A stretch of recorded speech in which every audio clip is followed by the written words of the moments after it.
Hey guys, it's Miss Jenny at Miss Lou Studio Creative. I am so excited to bring something new to you. It's called Studio Creative Kids.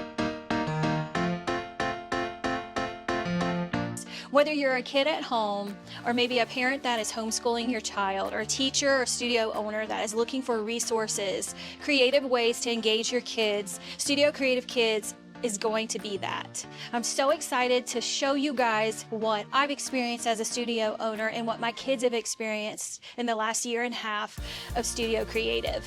My new YouTube channel will be a resource for all of those things: creative thinking, sensory play, imagination, and more. And it doesn't have to be fussy.